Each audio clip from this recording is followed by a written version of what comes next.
नमस्कार, मैं हूं आपके साथ हर्षिता और आप देख रहे हैं स्टेट टुडे न्यूज। आइए शुरुआत करते हैं कुछ खास खबरों से।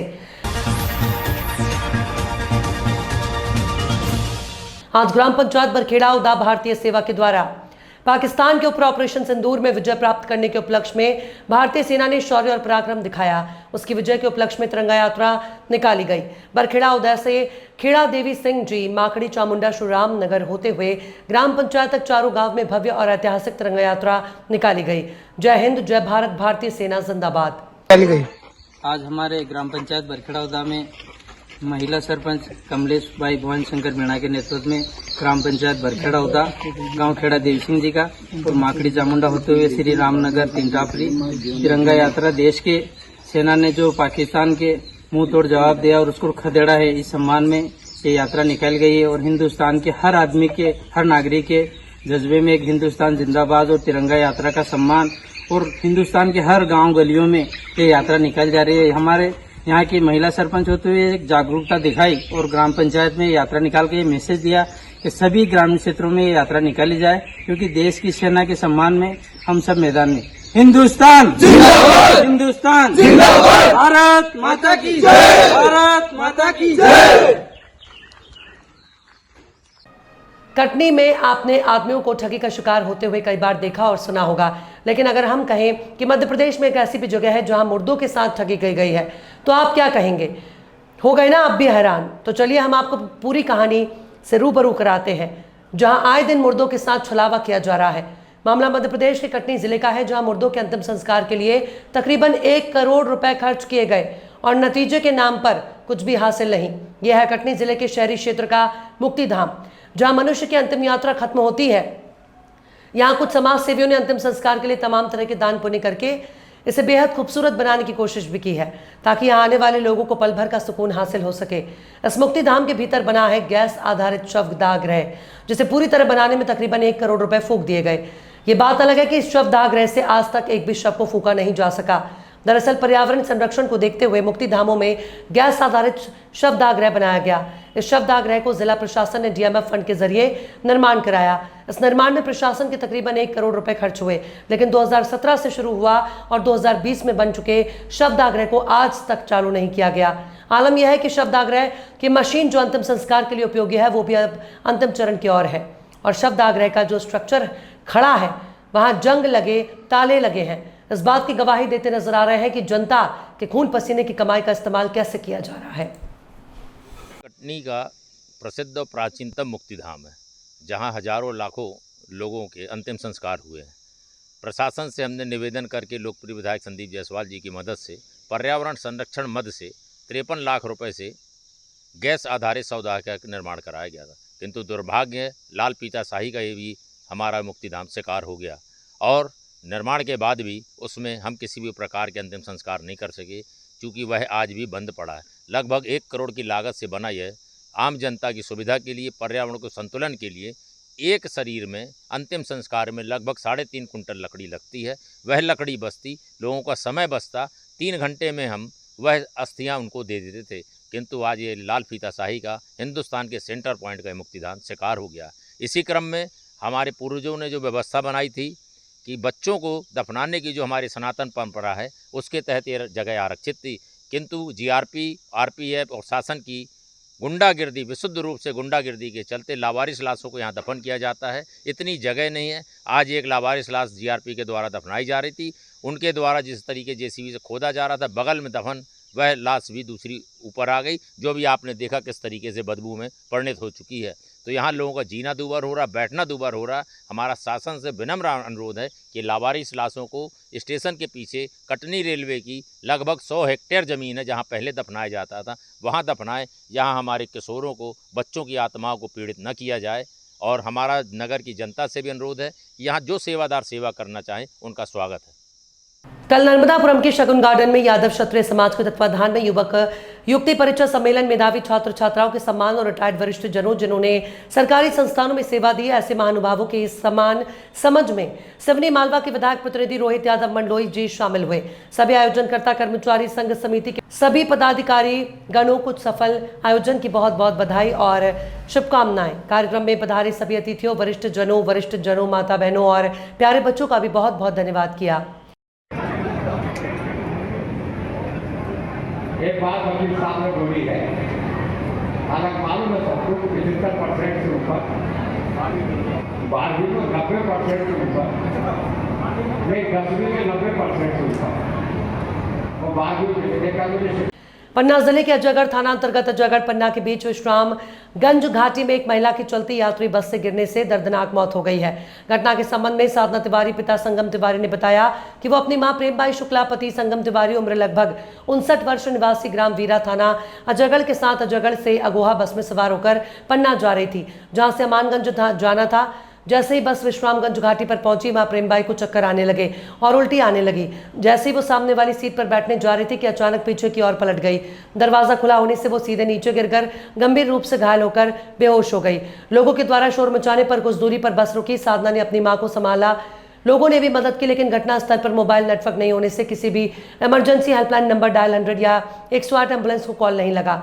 इसके बाद लोगों ने यात्री बस चालक से अजयगढ़ अस्पताल पहुंचने की बात कही, लेकिन बस वाला तैयार नहीं हुआ। हम लोग अमानगंज जा रहे थे, मम्मी को उल्टी हुई, मैं उल्टी करने के लिए उठी हैं। वो सामने वाली सीट में बैठ रही थी, पीछे गेट था। जैसे ही वो उठी उल्टी करने के लिए, वैसे ही वो गेट, वो स्पीड थी बस की तेज, वैसे वो पीछे को पलट गई है। गेट खोला था, वो बस से नीचे गिर गई। वो बस से नीचे गिर गई। उसके बाद बस को रोका भी है, तो वो कम से कम उसने 5 मिनट तक चिल्लाए, तो उसके 5 मिनट, उसके बाद वो 20 मिनट वहाँ पे बस खड़ी रही। वो नहीं आ रहा था लौट के, वहाँ पे नेटवर्क नहीं थी किसी को कॉल कर सके, बुला सके। फिर 20 मिनट बाद उसने जबरदस्ती, काफ़ी लोगों ने कहा चलो लौट के, तब उसने बस वापसी की आने के लिए, वरना वो खुद नहीं आ रहा था यहाँ लौट के। बोला था किसी को बुला लो, वहाँ नेटवर्क नहीं थे, किसको बुलाते। नहीं, फिर वो बस वाला ही आया, जब जबरदस्ती की तब जबरदस्ती में आया।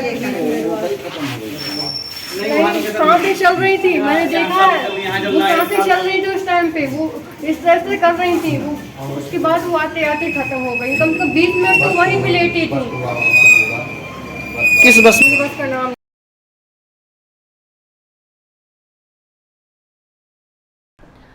आज ब्लॉक कांग्रेस कमेटी शामगढ़ द्वारा सिविल अस्पताल में महिला चिकित्सक और अन्य समस्याओं को लेकर block medical officer doctor Manish Dangarh को ज्ञापन दिया गया और मौन रखकर धरना प्रदर्शन किया। धरने में ब्लॉक कांग्रेस अध्यक्ष कमलेश जायसवाल, ब्लॉक कार्यकारी अध्यक्ष प्रमोद फरक्या, शहर कांग्रेस अध्यक्ष पंकज मुजवादिया, युवा ब्लॉक कांग्रेस अध्यक्ष पवन पांडे, मध्य प्रदेश IT सेल प्रकोष्ठ उपाध्यक्ष डॉक्टर शौकत मंसूरी, जिला अल्पसंख्यक प्रकोष्ठ उपाध्यक्ष दर्शन सिंह अरोड़ा, राष्ट्रीय समन्वयक पिछड़ा प्रकोष्ठ सुल्तान सिंह, महिला ब्लॉक कांग्रेस अध्यक्ष सुमित्रा देसाई, शहर महिला कांग्रेस अध्यक्ष शीतल जायसवाल, अल्पसंख्यक प्रकोष्ठ ब्लॉक अध्यक्ष अब्दुल हामिद मंसूरी, सेवादल प्रकोष्ठ ब्लॉक अध्यक्ष बनवारी लाल वर्मा, जिला अल्पसंख्यक प्रकोष्ठ महामंत्री शाहरुख पठान, मंडलम अध्यक्ष आरिफ बेग, दशरथ राठौर, पूर्व नेता प्रतिपक्ष नगर परिषद फिरोज अगबान, ब्लॉक कांग्रेस प्रवक्ता गोरा पठान, मनोज देसाई, जितेंद्र मुजवादिया, अजय सिंह पवार, किलकरी, जगदीश परमार, मुकेश सेन, जब्बार अब्बासी, फारूक अत्तारी सहित अन्य साथी उपस्थित रहे।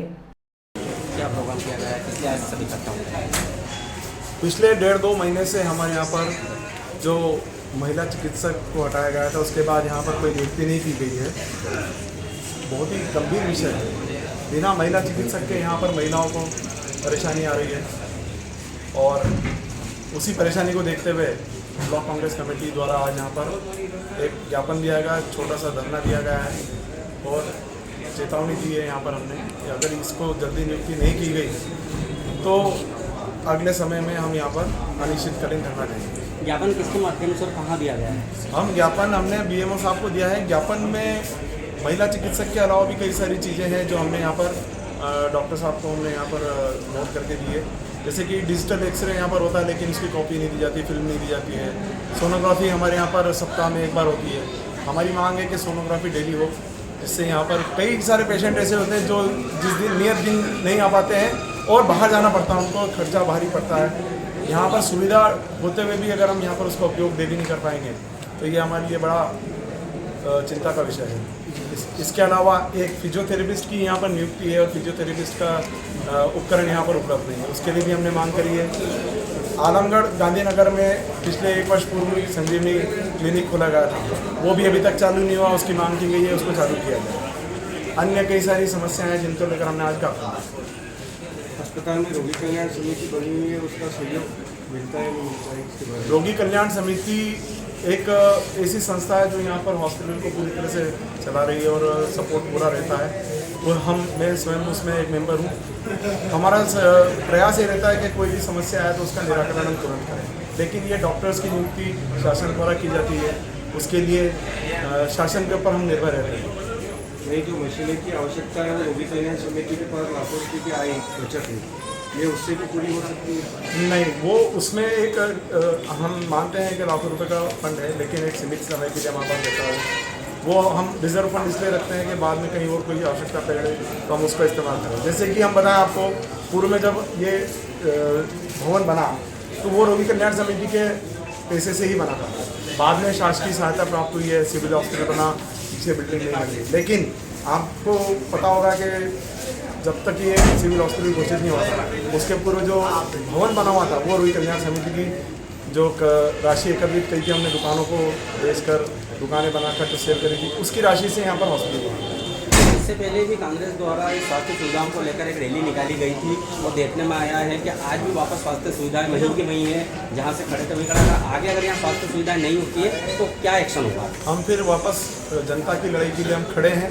हम हमेशा जनता के लिए लड़ने के लिए तैयार हैं। पूर्व में हम लड़े थे, हमें एक सफलता प्राप्त हुई थी कि हम यहाँ पर सिविल हॉस्पिटल बनाने में कामयाब रहे। उसके बाद डॉक्टर्स की कमी है तो वो भी जल्दी शीघ्र पूरी करवाने में हम प्रयास करेंगे। संबंधित अधिकारी ने आपको क्या आश्वासन दिया और आगे आपकी क्या योजना है? DMO साहब द्वारा कहा गया कि इसको में हम आगे जिला चिकित्सालय में भेजेंगे और हम नियुक्ति की जल्दी मांग करेंगे। हमने भी उन्हें चेतावनी दी कि अगले 7 दिन में अगर नई नियुक्ति होती तो हम फिर अनिश्चितकालीन धरने पर बैठेंगे। पूरा मामला ब्लॉक कांग्रेस कमेटी द्वारा आज ज्ञापन दिया गया है। महिला चिकित्सक की मांग की गई है, कुछ फिजियोथेरेपी मशीन की मांग और ऐसी कुछ मांगे जो स्वास्थ्य विभाग से रिलेटेड, जिसके लिए उन्होंने ज्ञापन दिया है। ज्ञापन खंड चिकित्सा अधिकारी मेलखेड़ा के द्वारा CHO महोदय को भिजवाने के लिए आग्रह किया गया है। उनकी जो मांगे हैं कि महिला चिकित्सक एक ऑप्शन गायनी स्पेशलिस्ट चाहिए, उनको फिजियोथेरेपी कुछ बड़ी मशीनें जो उपलब्ध कराना वो, और संजीवनी क्लिनिक का निर्माण हो गया है तो उसमें भी डॉक्टर की व्यवस्था करवाना, ऐसी कुछ मांगे होती है जिसके लिए मुख्य चिकित्सा एवं स्वास्थ्य अधिकारी को अवगत कराया जाएगा और ज्ञापन की कॉपी उनको दी जाएगी। पिछले समय से चूंकि सिविल हॉस्पिटल का दर्जा प्राप्त हो चुका अस्पताल, मांगे तो वाजिब दिख रही हैं यहाँ पर, डॉक्टर्स की कमी, मशीनों की कमी, और संजीवनी हॉस्पिटल जो खोले गए थे या जो अस्पताल लगाए गए थे जनता को उनका कोई लाभ नहीं मिल पा रहा है। पूर्व में CHC शामगढ़ मतलब था, सिविल हॉस्पिटल में कन्वर्ट हुआ, उसके बाद सुविधाएँ बढ़ी हैं पर अब धीरे धीरे बढ़ रही है सुविधाएं की ओर। पहले अपने पास ब्लड स्टोरेज यूनिट नहीं था, आज की तारीख में अपने यहाँ ब्लड चढ़ रहा है, शामगढ़ में ब्लड स्टोरेज यूनिट है। पहले फिजियोथेरेपी के लिए डॉक्टर नहीं थे, अब फिजियोथेरेपी के लिए डॉक्टर आ गए, मशीनें आ गई है। धीरे धीरे मशीनें इंप्रूवमेंट है। अभी कुछ दिन पहले 4-5 मशीनें और आई है तो धीरे धीरे इंप्रूवमेंट है। पहले अपने पास महिला चिकित्सक 2 थी, एक किसी कारणवश अटैचमेंट हुआ तो अभी एक महिला चिकित्सक अपने पास उपलब्ध है। उसके अलावा अपने यहाँ सोनोग्राफी भी पूरे जिले में सिर्फ अपने यहाँ होती है, शामगढ़ और गरोट में। एक्स डिजिटल अपने पास उपलब्ध है। सारी सुविधाएं लगभग आगे बढ़ रहे हैं, पर पहले के कंपैरिजन में बहुत सारी सुविधाएं बढ़ी। क्या नाम और पद आपका? डॉक्टर मनीष जानकर, block medical officer Melkheda. Ratlam जिले के ग्राम घटवास में राजराजेश्वरी त्रिपुरा सुंदरी 10 महाविद्या के प्रांगण संस्कार केंद्र निकेतन जन कल्याण आश्रम श्री नीलकंठ धाम में मालवा का महाकुंभ 23 से 31 मई तक चल रहा है। आज निकली गांव घटवास में भव्य चुनरी यात्रा। 25 से 27 मई को 7वीं हेमलता दीदी द्वारा रामचरितमानस पर प्रवचन दिए। रात 8 बजे से श्री तेजाजी की कथा और 27 मई को रात 9 बजे से शिव तांडव स्तोत्र पाठ किया जाएगा। 28 से 30 मई को दोपहर 2 से शाम 5 बजे तक नानी बाई का मायरा कथा संत भगवती कृष्ण शास्त्री द्वारा की जाएगी। 28 से 31 मई को गंगा जल की शोभा यात्रा निकाली जाएगी। श्री महाकाली प्राण प्रतिष्ठा पूर्णाहुति संत सम्मेलन के बाद महाप्रसादी होगी। शिव शक्ति महायज्ञ सुबह 8 से दोपहर 2 बजे तक होगा और प्रतिदिन यज्ञ आरती होगी। गुणावत, जिसको गुणवंती का धाम कहते हैं। पांडवकालीन वहाँ पर हिंगलाज माता का मंदिर है। एक मंदिर को पाकिस्तान के अंदर देखते हैं, जिसका दर्शन पूजन हम संभव नहीं हमारे लिए। और दूसरा मंदिर हमारी गुणवंती का धाम के अंदर हिंगलाज माता का मंदिर है। हमारे यहाँ जो मालवा का महाकुंभ हम आयोजित कर रहे हैं, उसके माध्यम से उस मंदिर को, उस तीर्थ को प्रचार प्रसार करने हेतु तथा अपने सनातन धर्म की गरिमा को, अपने सनातन धर्म की गौरव को, अपनी भारतीय संस्कृति को महान बनाने के लिए आसपास कम से कम 100 गाँव के लोगों को इकट्ठा करके एक चुनर यात्रा के माध्यम से वाहन यात्रा निकाल करके आसपास क्षेत्र के जितने भी धर्मावलंबी हैं, सनातन धर्मावलंबी हैं, वो सब साथ में रहकर के पूरे क्षेत्र के अंदर जन जागरण हुआ है। क्योंकि ये छोटे छोटे कार्य करने से अपने सनातन धर्म की जड़ें मजबूत होती है, अपना धर्म महान बनता है। हम धर्म की रक्षा करते हैं तो धर्म हमारी रक्षा करता है। इस प्रकार सुंदर आयोजन, और सुंदर आयोजन में हमारे इस देश के ख्यातिमान प्रतिष्ठित जन समाज के लोग इकट्ठे हुए हैं। खासखास में हमारे करणी सेना के प्रदेश के अध्यक्ष हैं हमारे श्री प्रताप सिंह जी, जो हमारे क्षेत्र के गौरव है, राजपूत समाज के गौरव हैं। और जितेंद्र जी गहलोत, जो अपने नागदा के पूर्व विधायक हैं। ऐसे कई लोग इकट्ठे होकर के हमारे इस सुंदर यात्रा को और सुंदर बनाने में अपना हस्ताक्षर किया है। आप सभी लोगों के लिए मैं बहुत बहुत धन्यवाद ज्ञापित करना चाहता हूँ। सभी लोगों को धन्यवाद के साथ साथ मैं ये कहना चाहता हूँ कि 31 मई के दिन भव्य जो महाकुंभ हम देखने के लिए सब लोगों को प्रेरित कर रहे हैं, वो महाकुंभ हमारे बीच में 31 मई को सुंदर स्वरूप के रूप में प्रकट होने वाला है। उसके साक्षी बनकर के हमारे इस कार्य को सफल कीजिए। इसी आशा और उद्देश्य के साथ आप सभी लोगों को बहुत बहुत साधुवाद।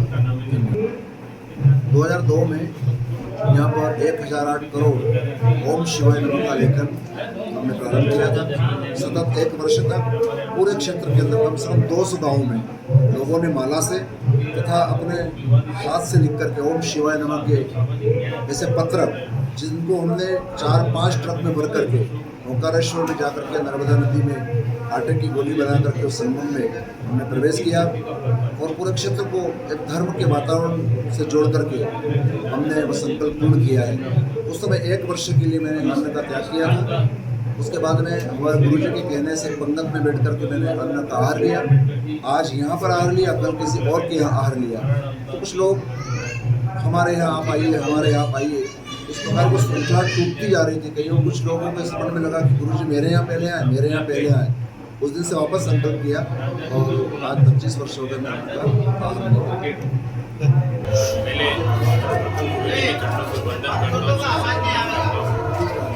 गुरु जी के नेतृत्व में घटवास के अंदर आज गौशाला आंगन के अंदर 2 दिवसीय वन कुंभ का काम चल रहा है और आज यहाँ पर सब सनातनी धर्म के लोग आज यहाँ पर पधारे। गुरु जी से मिलना और जुलना आसपास की ग्रामीण जनता के अंदर बहुत बड़ा प्रभाव है, क्योंकि सत्य सनातन को जिंदा रखने के लिए गुरु जी ने हर समय हर प्रयास किया है। गो रक्षा के अंदर हमेशा तत्पर रहकर खड़े रहते हैं और गो रक्षा का यहाँ पर उन्होंने एक माध्यम बनाया है। आसपास की जितनी चरवा गायें रहती थी, जो कि आवारा रहती थी, उस गौशाला में लाकर गुरुजी ने उनको सानिध्य दिया और सनातन धर्म को आगे बढ़ाया। मैं आज गुरुजी के चरणों में वंदन करता हूँ, सशक्त नमन करता हूँ। आज यात्रा हमारी भगवतता से चलकर सेंधिया से होकर घटवास में पधारी है। या महाकुंभ के अंदर आज जितने भी सनातनी धर्म के लोग आए, मैं सभी को प्रणाम करता हूँ, वंदन करता हूँ, सशक्त नमन करता हूँ। आपके चैनल के माध्यम से मैं कहना चाहता हूँ कि आज सनातन है तो हम हैं और सनातन रहेगा तो आज हमारा हिंदुत्व रहेगा। और भारतवर्ष के अंदर आज जिस प्रकार योगी जी और मोदी जी जो काम कर रहे हैं और सनातन को बढ़ाने का काम कर रहे हैं, उसी प्रकार एक छोटे से अनुगत के रूप में आज हम भी हमारी आहुति देने के लिए यहाँ पधारे। मैं सभी सनातनी धर्म के और जनताओं के बीच में गुरु जी को सशक्त वंदन करता हूँ, नमन करता हूँ, क्योंकि गुरु जी से मैं 25 वर्षों से जुड़ा हुआ हूँ और गुरु जी ने हमारे मंदिर का अनुष्ठान किया था। आज मैं उनके शिष्य के रूप में उनको चरण वंदन करके सभी को धन्यवाद देता हूँ। जय हिंद, जय भारत। इसको मालवा का महाकुंभ इसलिए किया जाता है क्योंकि आज यहाँ पर जावरा, रतलाम, हमारा मंदसौर, नागदा, उज्जैन ये सनातन धर्म की नगरी है और सनातन धर्म को बढ़ाने के लिए आज हमारे 12 वर्षों के अंदर उज्जैन के अंदर जो महाकुंभ लगता है, उसी के विशेष रूप में हमारे गुरुजी का भी एक आश्रम है और उसमें सनातन धर्म को लेकर सनातन को बढ़ाने के लिए सिंहस्थ के अंदर भी हजारों श्रद्धालु गुरुजी के नेतृत्व में महाकुंभ में जाते हैं। इसको भी हमने छोटा महाकुंभ बनाकर आज सनातन को बढ़ाने का काम किया है और हम सनातन को। मेरा नाम जितेंद्र सिंह ढोलिया। कार्यक्रम एक भव्य चुनाव यात्रा थी और कार्यक्रम की शुरुआत है आज, और आज से यज्ञ शुरू हुआ है। कार्यक्रम संस्कार निकेतन नीलकंठ धाम घटवास, जो गीतांजलि गौशाला पे मालवा का महाकुंभ हो रहा है। यहाँ पर करीब से करीब आज गुणावत माता जी मंदिर से वाहन तकरीबन 1000 वाहन थे आज, 2 व्हीलर और 4 व्हीलर ट्रैक्टर सहित 1000 वाहन थे, और अभी तक की संख्या यहाँ 4000 से 5000 पब्लिक इकट्ठी हो चुकी है, और शाम को 10 से 15000 पब्लिक रोज का यह कार्यक्रम चल रहा है। इतनी पब्लिक को देखते हुए यहाँ पर निःशुल्क मेडिकल की भी व्यवस्था है, जिस पर शुगर, ब्लड प्रेशर वगैरह सारी सेवाएं उपलब्ध हैं। जनता को यही संदेश है कि आप इस महाकुंभ में डुबकी लगाएं, और गीतांजलि गौशाला घटवास 31 तारीख को पूर्ण आरती है, आप अधिक से अधिक संख्या में पधारें। मैं शिव प्रताप सिंह चौहान, श्री राष्ट्रीय राजपूत कल्याण सभा प्रदेश अध्यक्ष हूँ, और वर्तमान में उज्जैन मेरा निवास है। और आज मैं यहाँ पर संत श्री घटवास गुरुजी महाराज के सानिध्य में जो कार्यक्रम हो रहा है, और आज कलश यात्रा जो निकाली, ये चुनरी यात्रा जो निकाली गई, उसमें मैं सम्मिलित हुआ, और सम्मिलित होकर अपने आप को बहुत ही गौरवान्वित महसूस कर रहा हूँ।